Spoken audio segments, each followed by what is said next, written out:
Hi, this is Ned Siegfried from Siegfried and Jensen. As proud sponsors of BeliefCast, we hope you are inspired by Todd's weekly podcasts, which contain so many courageous stories of recovery and personal growth. Remember, it's not what happened in the past that matters, it's what happens in the future. We invite you all to work hard and be optimistic about your future. Enjoy today's podcast. Welcome back, everybody. This is Todd Sylvester. Thanks for tuning in once again. This is the Todd Inspires BeliefCast, and I'm excited. I love this. I love meeting with people and to be able to sit down with them and have them share their stories. You know, the vulnerability is just inspiring to me. And but I want to thank you guys for tuning in and always sharing. I just received a text from someone who's listening to this and how it's changed his life, and it just really makes this all worth it because it's not about me. It's about you and everyone who's listening and my guests. So thank you so much. I need to give a shout out to our sponsors, Thread Wallets, Siegfried and Jensen, Wasatch Recovery, Living Recovery Interventions, and my good friend Drew Peterson, and then Mountain West Spine and Orthopedics. And then we've got a few silent sponsors, and I want to thank you. You know who you are. I love you guys. And I do want to say the music that you heard at the beginning of this and the music you're going to hear at the end is by my good friend Paul Cardall. He is an amazing pianist. As you guys know, he's famous all over the world, and I'm just grateful that he's a part of this with us as well. So anyway, thank you. Today we're joined by Chris Hardman. Chris, he's actually a friend of mine. I've known him for a long time now. Thank you for joining us. Yeah, I'm happy to be here, Todd. Thanks for having me on. Yeah, so just a quick thing on Chris. He's close to 5 years clean and sober. Congratulations. Thanks, man. That's amazing. We were just talking before we went live is that I saw Chris at his lowest point. He was broken, or at least he believed he was, but he really wasn't. He just didn't know it yet. But he was in rough shape and going through some difficult things, and it's so great to see. I mean, you look amazing, dude. Thanks, you really man. do. You look so good. Little background on Chris. He's married to his amazing wife, Emily, and they reside in Kaysville, Utah. He's a full-time truck driver with a little side business hustle on the side, I guess. He was born and raised here in Utah, right? Is that accurate? You have a wonderful family. You served a mission in Peru, and then shortly after you returned from your mission, you went through a battle with addiction, which we're going to get into in a minute. I know you love connecting with others, and you want to help others who are struggling, especially with addiction, and that's why you're here, ultimately, is to share what you've been through, kind of how you made it through it, and all these great things you're doing now. So I'm just excited for our listeners to hear you.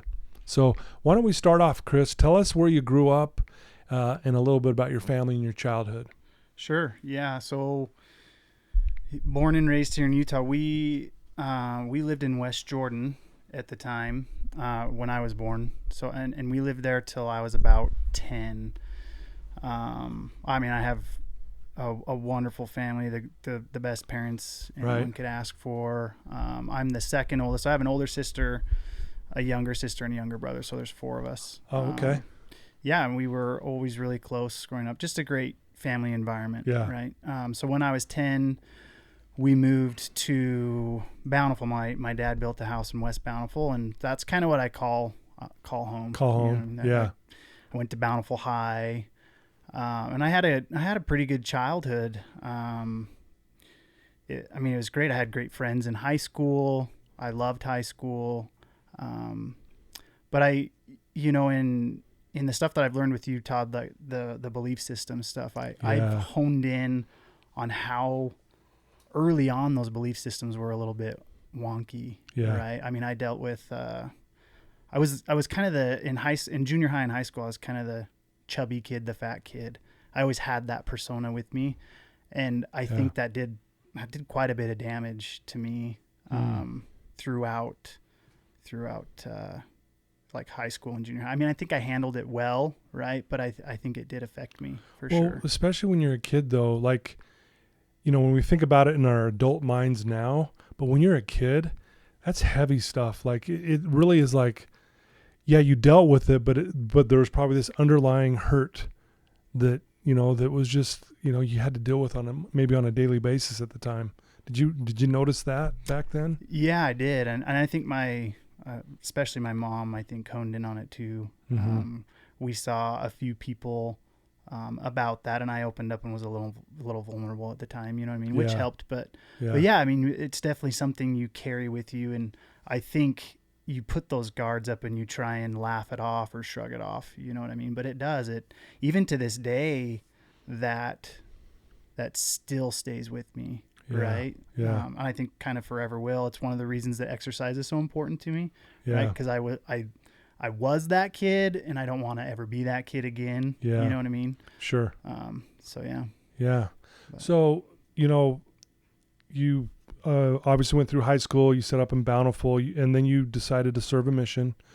Now, a mission's no joke, by the way. I mean, that's not easy. Yeah, definitely. Right? Definitely a tough. I'm assuming you learned a new language, right? Yep. Served in Peru. So yeah, Spanish was the language there. I mean, tell us some of maybe some of the principles that you learned and some of the things that you gained from a mission.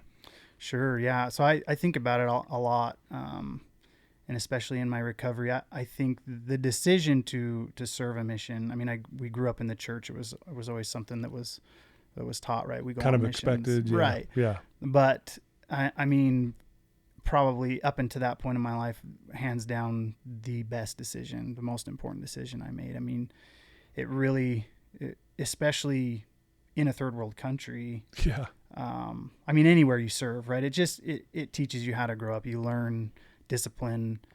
And you really just learn to serve others. Right. Right.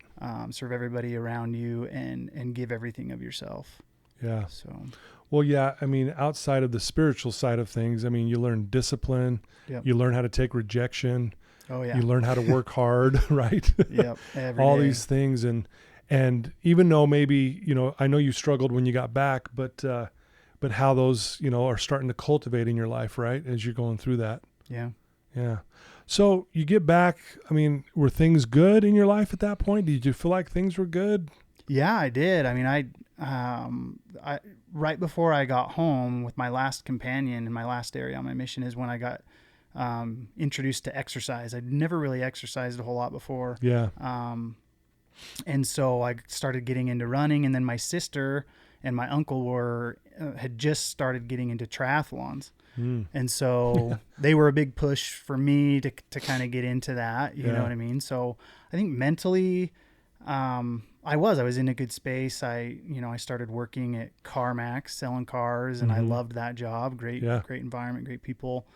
So yeah, things were really, I think were really great. Right. And I don't necessarily want to blame any situation for the decisions that I made. Right. Yeah. But I think I had a couple rocky relationships, shortly after my mission, and which kind of just, I don't know that I ever really questioned my belief in God and Jesus Christ and the church. Right. But it just made me think, why am I working so hard to feel like I'm not gaining anything, which is just a horrible way to think about it, right? But that was kind of my mindset at the time. Yeah. And I think that was kind of as my path started going a different way, I kind of can track it back to that, if that makes any sense. Absolutely. So tell us about that path you started going down, and tell us, I mean, you went through 6 years, through, battling addiction. Tell us about that journey. Yeah. So before alcohol was definitely my vice, right? That was the one thing that latched on to me. But before that, I was introduced to marijuana with some kids that I was living with from California. And it's ironic. It's funny. I tell this all the time, but I was sitting in my room reading my scriptures when they knocked on the door and were like, "Hey, do you want to, do you want to partake of this a little bit?" And I had always been curious. I didn't even know what weed looked like or smelt like or anything, but I was just like, that was in that moment. I kind of caved and I said, "Sure, why not? Let me try it." And the first time I'm not going to lie, I enjoyed it a little bit. You know what I mean? I was just being honest. I mean, that's, and as time went on, I mean, there was multiple times that I had participated in, or that I had smoked weed, and it got to the point where it didn't agree with me very well mentally. Yeah. I mean, I got super paranoid on it. I didn't really, it wasn't my drug of choice, if that's the way to put it, you know what I mean? And then, how I got introduced to alcohol, it's funny too. It was always with people that were within the church. Mm-hmm. The person that I was with the first time I had my first shot of vodka was a buddy of mine from the MTC, for the Missionary Training Center. Yeah. Right. And so I just find that kind of ironic. You know what I mean? I wasn't choosing to go hang out with hooligans or whatever. These were people that I believed were strong in the church, just like me. Right. Well, you know, and you bring up a good point. I think a lot of times, you know, it's not so much now, but we always thought it was some stranger that's going to come give you some drugs. Right. You know, and it never is. It's always someone we know. It's someone that's close to us. And that even makes it harder to maybe even say no or something, because it's like, hey, I know this guy. He's a friend of mine. It's just easy to go, yeah, I'll give it a try, you know? Yeah. Yeah. Yeah. So you bring up a good point. I mean, you feel comfortable around those people, and it wasn't like, you know, like you said, it wasn't some guy, just some decrepit old guy. Hey, you want to try this? You know what I mean? It was just, it was a get together with people. And the funny thing was I had told them, I'd shared with them, like I never tasted alcohol, and they all looked at me like they seriously thought I was lying to them. Yeah. Like, no way, you've tried it before. You're just pulling our chain or whatever. And so that was kind of how I was pressured into, you know. Yeah. And again, I don't want to blame that on anybody but myself, right? I own it. Sure. I made those decisions. Yeah. And I chose to do that. But man, when I took that first drink of alcohol, it was like all those insecurities that I had seemed to kind of melt away for a little bit. Yeah. I became this super open, relaxed guy, right? And it was just fun. And I was, you know, kind of like, I had this weird thought in my head, like, why does God or Heavenly Father not want us to do these things if it makes us feel so good? Yeah. Right? Why can't we just enjoy this stuff? That's what I thought at the time. Yeah, right. Right? Yeah. But obviously as you get further and further into that rabbit hole, you soon find out why. Yeah, you know why you should stay away. Yeah, Yeah. exactly. Yeah, well, and I think I hear this a lot, Chris, with my clients. You know, they'll say exactly what you said. It's like, I was struggling internally with some things, and it was like almost the moment I had a drink, or I popped an oxy, or I just started feeling like, oh, my troubles went away for a minute, or I felt confident for the first time in my life, or I felt relaxed because I'm so high strung, and all of a sudden I'm just kind of chill. It's like, man, this is where it's at, kind of thing. And so I think that is the scariest thing, because you question, well, if this feels so good, why can't we feel good? Like, what's wrong with feeling good? Right. But what we don't want is, as we continue, is the consequences that start to follow. So anyway, you have your first drink, and you're like, whoa, continue from there. Yeah. So, I mean, I'm trying to think of a timeline. It was a couple of years after my mission. So like 2009, probably. Okay. And then it was, you know, it was really casual at first.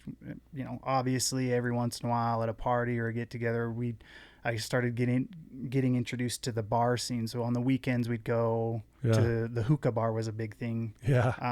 You know, back in that time. The hookah bar. Yeah. That's funny. And so it was just you know, at first it was a casual sort of a thing, but and then I also got introduced to a couple other drugs. One of the drugs was ecstasy or Molly. Yeah. MDMA or whatever you want to call it. But that was probably the drug that I tried the most, you know, a good handful of times.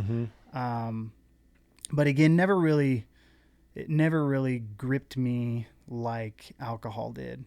Right. And I think you could easily say one of the reasons alcohol is so prevalent is because it's there, it's legal, and it's right around the corner. Yeah. Right. So, but my body just agreed with it, right? It made me feel great. Yeah. You know, made me that person that I wanted to be, I guess, just relaxed and carefree. Was there a part of you, Chris, at that time? Because again, you were kind of raised differently, meaning you were raised to not partake in those things. Yeah. But here you are, you're starting to dabble in it and it's feeling good. Was there a part of you going, okay, I probably shouldn't be doing this? Was there any of that too? Or is it more of, hey, this is no big deal? Yeah, absolutely. I always knew, I always knew what I was doing was wrong, right? I shouldn't. There was a part of you going, Yep. Yeah. And I think, I've shared this with a lot of people too. It was the weirdest thing. I grew up with a really heavy conscience. Anytime I did something wrong growing up, I always felt really bad about it. And something, I don't know exactly when. I think part of it was some of the relationships I had gone through, but I just got to a point where I knew it was wrong. And it's so sad to say this, but I stopped caring. I didn't care anymore. Yeah. It was like my conscience just separated from me for a little while. Yeah. If that makes sense. Oh, no, makes perfect sense. I think we do that even subconsciously so we don't feel that guilt. Yeah. We just separate from it and we just like block it away into a little corner of our mind and we don't want to open that. Yep. And so we continue. So it allows you to justify the behavior moving forward. Mm-hmm. So did it just, pick up where you left off? Like you start drinking, what happened from there? Yeah. So, I just continued on casually, and it slowly got more and more consistent, right? It started with just on the weekends, we'd go and party, and then it became, oh, well, I can go buy a bottle and just have it in my apartment or wherever I was living at the time, and I could sip on it here and there and feel good when I'm by myself, kind of a thing. Yeah. And it slowly started becoming more of a problem. And then a really close friend of mine and I decided, we got to the point here in Utah where we were just kind of sick of the scene. And, I was hiding, of course I was hiding my drinking and everything from my family and my parents. Yeah. You know what I mean?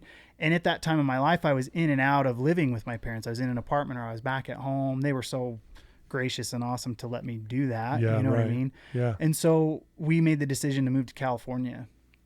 And I think that was around 2010. Mm-hmm. And that's when things started. I think that's when I had that realization of, while I was there, that, man, I think I have a problem. Like I think I'm an alcoholic. Yeah. Right. But you play a trick, or your mind plays tricks on you. Like, no, you're not. You could stop at any time. Yeah. You know what I mean? And that's such Totally. a dangerous place to be. Yeah. You know what I mean? And so being away from people I felt I needed to hide it from, and being completely separated from that, it was like, and California, everybody was smoking weed. Everybody was drinking and partying. Yeah, the church is big there, right? But it's not as prevalent as it is here in Sure. and I call it the bubble, right? Yeah, definitely the bubble. And so, it was that freedom of, oh man, I can do whatever I want. And it was hard. And that was when the economy was really struggling, right? So it was really tough to find a job, to have consistent work. And so it was a struggle there. And so we always just resorted back to drinking. Yeah. It became like an everyday thing. Yeah. And again, that's when I started noticing that this is, I'm definitely seeing a problem with this. Right. So. And then did anyone else notice as well? Were people going, hey, what's up with you? Or did family recognize it? Did people go, what's up? What's wrong with you, Chris? Yeah. You could tell, I could tell in conversations with my parents, you know what I mean? And my siblings. I was really close with my older sister. And I think in conversations with her, and I'm trying to remember exactly when I shared my struggles with, I'm pretty sure I told my siblings before my parents. And I think, as much as I tell myself I hid it from my parents, my mom, I think, had an idea of what was going on. You know what I mean? Yeah. She knew me very well, Something obviously. was off. Yeah. Yeah. And it was funny. They came out, my parents came out to visit California. We went to San Francisco and, hesitate to share this. I guess it's fine, but when we were living in California, we actually, one of us got a medical marijuana card, and we were growing marijuana in our apartment, right? And so my mom, of course, she's you know, she's coming out to visit me. She wants to see our apartment, and it was like at all costs we had to keep them away from you know, house. And I was horrible at it. It was like the last day they were staying in an apartment, and we went to San Francisco and toured around, and then the last day as they were heading home, like my mom's like, we're going to come and see your apartment. Cause my buddy Colby, they know Colby really well. We live our parents live across the street from each other. So, but anyway, so she's like, yeah, I want to see you and Colby, want to see your place. And like, I ignored her phone call. She called me like 7 times in a row. And I just like, I don't know what to do. I don't know how to tell her she can't come over here. Yeah. And so I just ignored her phone call and called her back like 2 hours later as I knew that they were on the road. You're like, sorry, home. I missed you. Yeah. It just, and at that point I was like, there's no way she doesn't know. She's like, yeah, something's up. Yep. Wow. So man, you got to a point where you're growing drugs and so things are getting out of control. Yeah, big time. And I mean, it just, when you start down that path, it's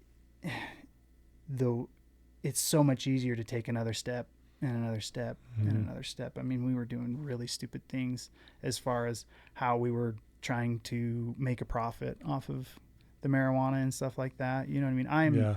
I tell myself this all the time. I'm so lucky. Somebody was watching out for me, because I could easily have ended up in jail, or, I mean, I can't tell you how many times, and this is super shameful to say, but it became a kind of a joke that Chris was the DDD, the designated drunk driver, because I was the one that could, you know, drive the best if I was tipsy or had a drink or two. And how stupid is that, right? Yeah. I could easily probably have a handful of DUIs, which just makes me sick to my stomach to think about. But for sure. Yeah. So like it just kept getting worse and worse and worse. And then I lived there for about a year, moved back home. And I think at that time I had shared with, because I moved back to my parents' house, and I did share with my mom and dad. And I think they obviously knew, right? But I told them, you know, I've been struggling with this and I've been struggling with that. And my mom took it really, really, really hard. My dad was a bit more understanding, but with my dad, it was always that disappointment.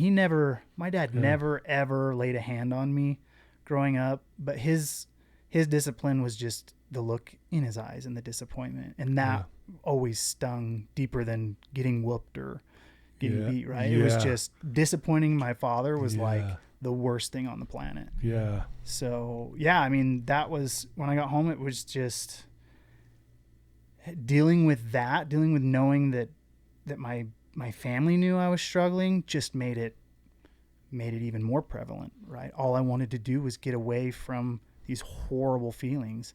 The only thing I knew how to get rid of that was drink. So what you're saying is you felt shame. Big time. And I want to make it clear to our listeners, you know, there's a difference between guilt and shame. Guilt is I did something bad or wrong. Shame is I'm bad. Right. Right.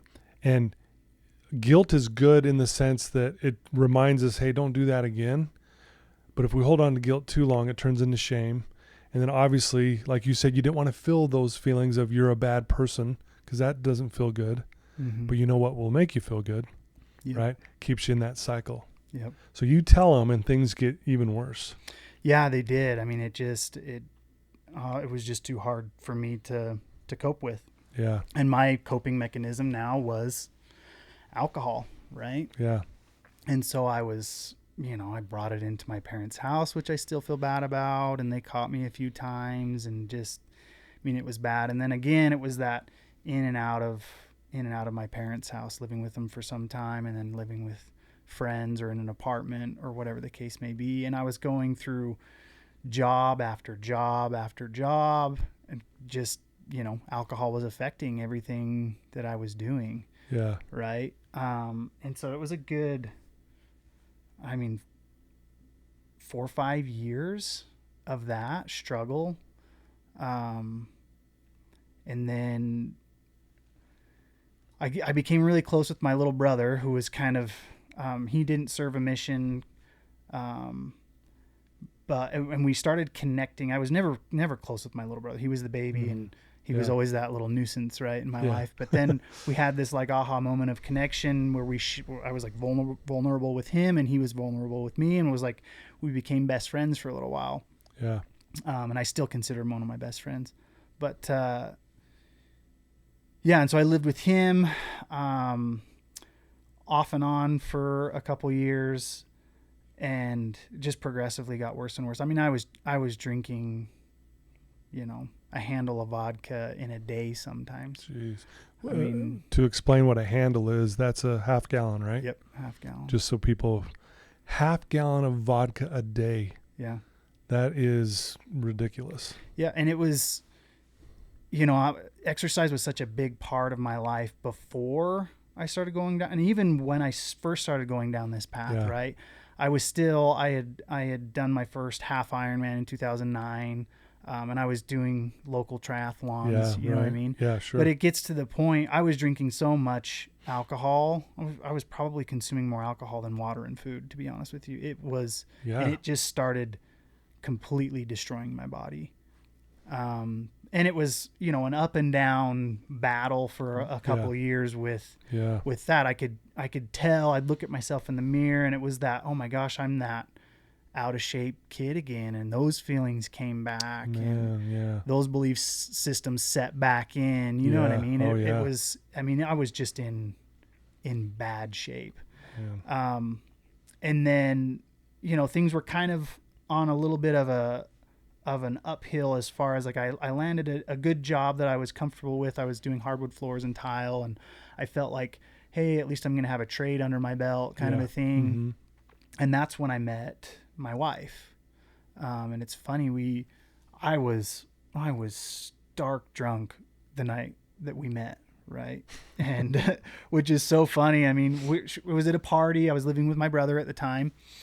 And she had just randomly shown up with another friend of a friend. Yeah. And we met and started talking. And the funny thing was our first big connection is we started talking about church. She had grown up in the church just like me, and but wasn't super active at the time. Yeah. But we started talking about how if we ever got married or found ourselves married, we would, I want to find somebody that shares those values, and so that's kind of how we made our first connection. Gotcha. Right. Yeah. And so, we dated and, dated for about a year, and then we got married, but was still, I mean, she knew that I was struggling. Yeah. Right. Yeah. I don't think she knew really how bad it was, especially the internal struggle, but she knew that alcohol was an issue with me, and I liked to drink. She was there weekend after weekend taking care of my sorry butt when I had drank too much. She could tell you story after story of, I know she has actually. Yep. Yeah. My life. No. Yeah. So this is going on. She's seeing you suffer and struggle, and we're at this point where you like going, okay, I got to change, or did you feel like you were stuck? Yeah. I mean, I knew I wanted to, and I felt like I could. I didn't realize at that time how far in I was. I didn't realize how hard it was going to be. Yeah. You convince yourself that, I can stop anytime. I don't have a problem. It's going to be easy. It's a great way to avoid doing the work, right? I can stop anytime, which keeps you from actually doing it. Exactly. Yeah. And so we had that desire. We got married civilly. And we had that goal of getting married and sealed in the temple one day, right? We had talked about that. That was one of our goals. Yeah. I had made the promise to her parents too that, I was going to stop drinking. That was their big concern when I had asked her dad's permission, right? He said, look, we love you, but our big concern, our only concern is the alcohol. Yeah. Right. And, of course I said, oh yeah, Emily and I have talked, and I definitely want to. We have this goal, and I was in no way was I wanting to change at that time at all. Yeah. Right. But Emily, I could tell she was ready for me to make that decision, start changing things, start changing who I hung out with. I mean, we lived in this small little apartment in Kaysville and just barely getting by. I mean, wasn't making a whole lot of money. And so she wanted to see me start to change it. And that's when it got the worst as far as drinking. Because what happened is I felt like I had to hide it from her, how much I was drinking. She knew I was, but she didn't know how much I was. And I hid it from her for a long time. And I was getting to the point, I was in and out of the hospital because I was so sick. I mean, at the worst, I think I was down to like 130 pounds. I mean, it was just destroying my body. And at one point, one of the bouts in the hospital, they told me I had what's called hepatitis of the liver, which is like a stage before cirrhosis. Jeez. And so it was like, scary. Yeah, that was kind of the first big sit down of, dude, if you don't stop, this is going to kill you kind of a thing. Yeah. You know what I mean? Dang. And so that's when I started to at least try. I did the AA thing for a little while, and it was up and down and relapse after relapse. And I think the furthest I got was like 90 days. Yeah. And I felt like I was doing really well. But still, I mean, gosh, what a struggle it is at that time. You know what I mean? Yeah, totally. It's just so tough. And so after that 90 days, I had a really bad relapse, and of course was hiding it from everybody. Yeah. Right. Yep. Continuing telling everybody, oh yeah, I'm 90 plus days sober, when in reality I wasn't. Right. Yeah. And when I got sick enough again to where I thought in my head, I can't hide it anymore, I'm sick. And after I had heard that from the doctors, like, if you don't stop, you're going to die. Yeah. The thought was going through my head, like, I've pushed myself to that point. I'm probably going to die. There, yeah. Yeah. And man, that's so scary. Yeah. I checked myself into the hospital, and that's how my wife found out that I was, I had relapsed again, and still drinking relapsed a big time. Yeah. Right. And she was, at this point, she was close to leaving me. Right. She'd told me that. And I don't think I've ever been as sick in that moment, as far as knowing that, and physically too. That relapse was so bad.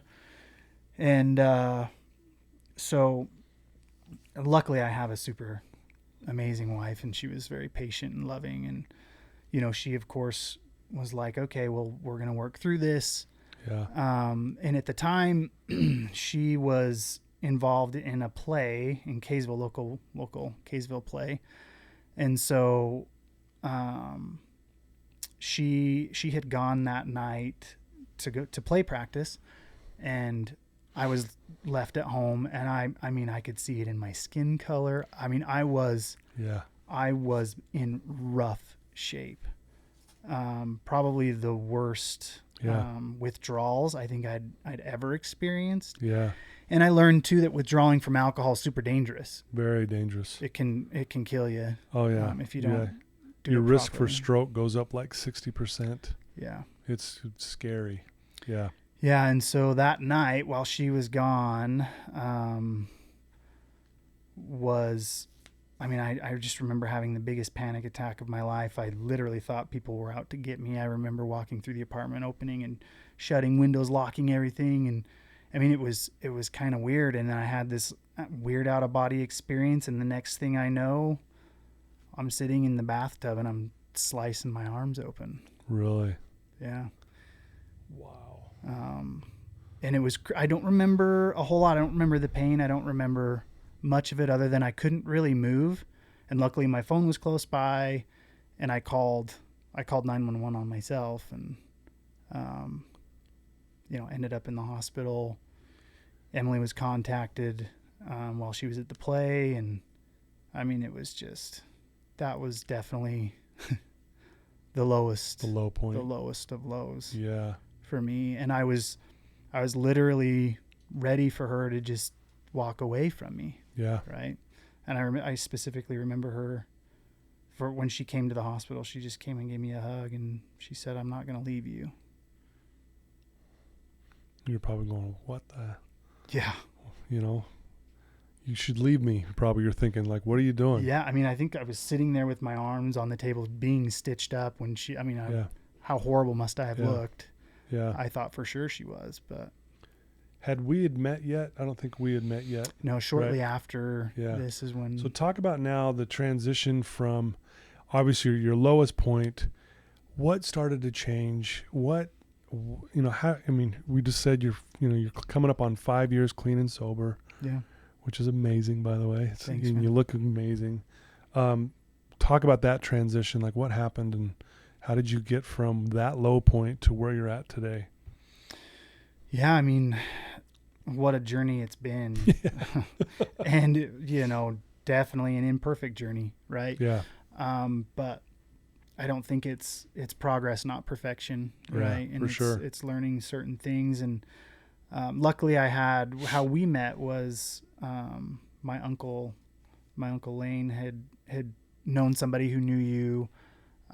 Anyways, and so I got introduced to you. So I guess rewind a little bit. Right after, of course, I got checked into the psych ward. Oh yeah. Which was, I don't wish that on my worst enemy. Yeah. I mean, just not fun, especially when you're still withdrawing. Yeah. I was in an intense amount of pain from cutting my arms open. And so that, I mean, I remember a conversation with my dad on the phone. I remember a conversation with my grandma. My grandma and I have always been really close, and I don't think I've ever heard her talk to me the way she talked to me on the phone. You know what I mean? And yeah, I think it really set in how my decisions and what I was doing was affecting everybody else, and how selfish I had been for so long. Yeah.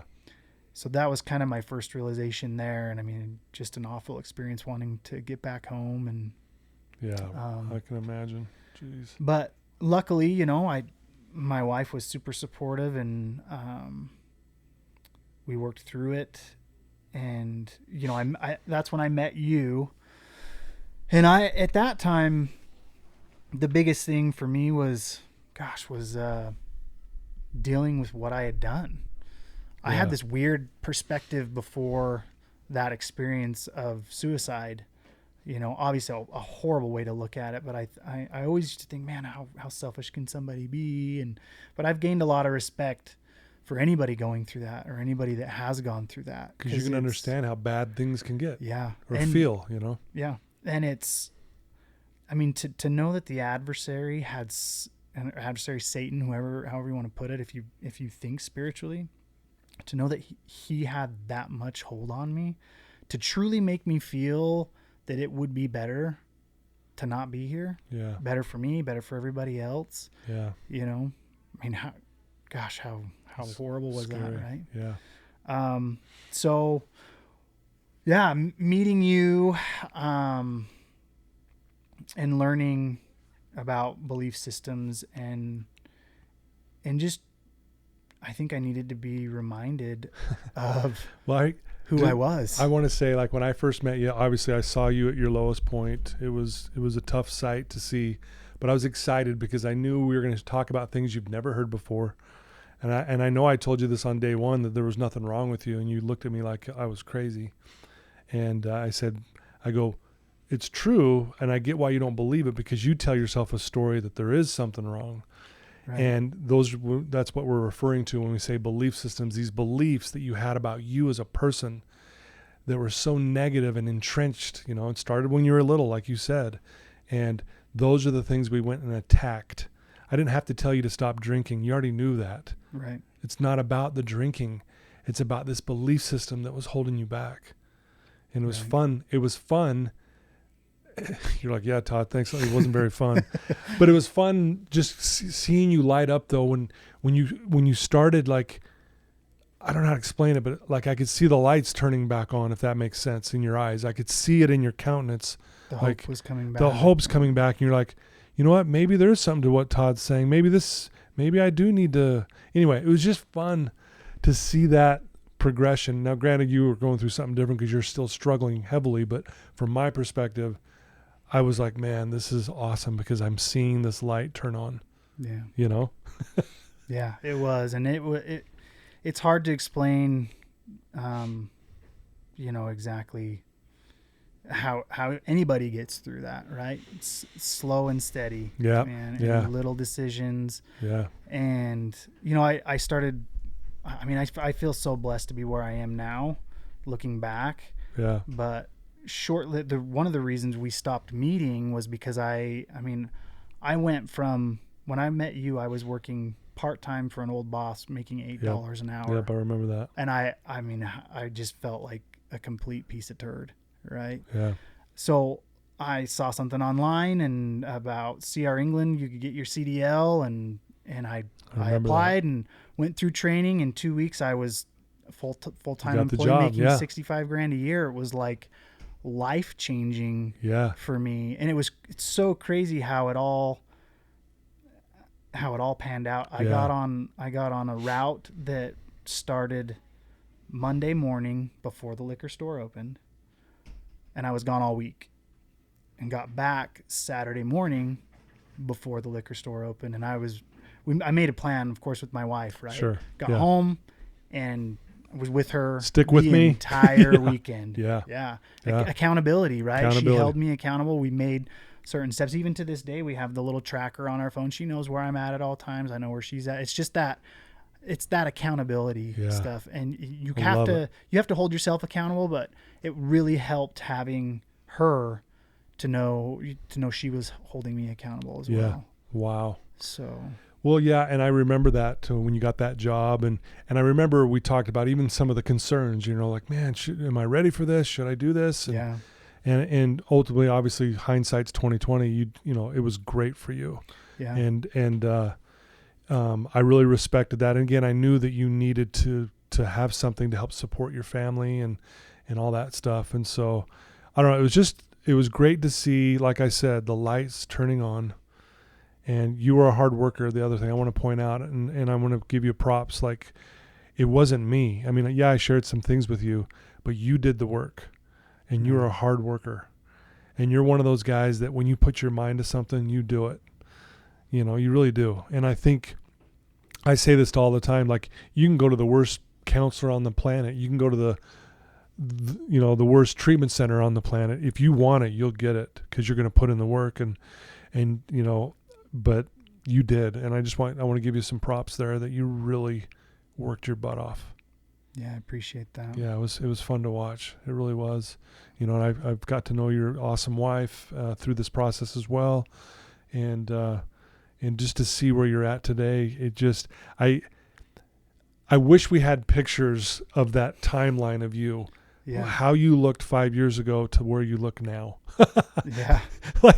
Like it's amazing how bad someone can look. You looked horrible. Oh yeah, we joke about it all the time and laugh about it because we look at pictures, my wife and I, and we're like, yeah. And I was drinking, or I was drunk, or I was really, like, you can see it. You can just see it. You know what I mean? And a big part of my recovery was, I believe that one of the things you taught me is how cool is it that we can be perfect in never drinking again, right? That's something that we can be perfect in. We can never touch alcohol again. Yeah.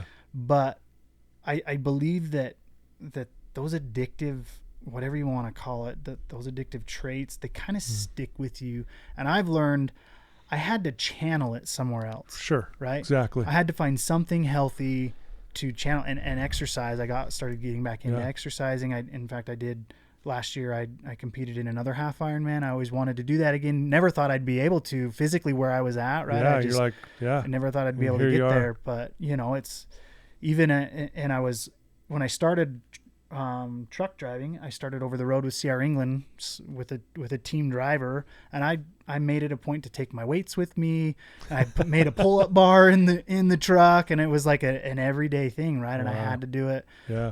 Exercise has been key in my recovery. And it's a big thing in recovery. And I'm going to say this to anyone listening, exercise. And it's not that you have to go run a half Ironman or whatever. It's about getting up and moving.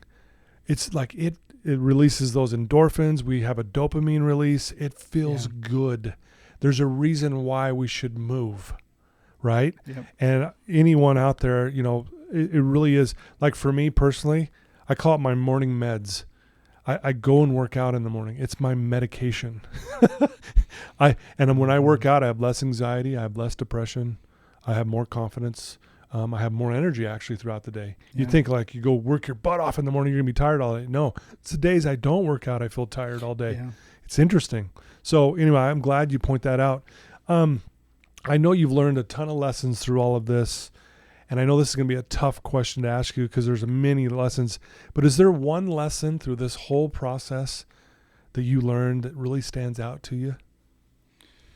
It's a good question. Because, you definitely learn a lot of things.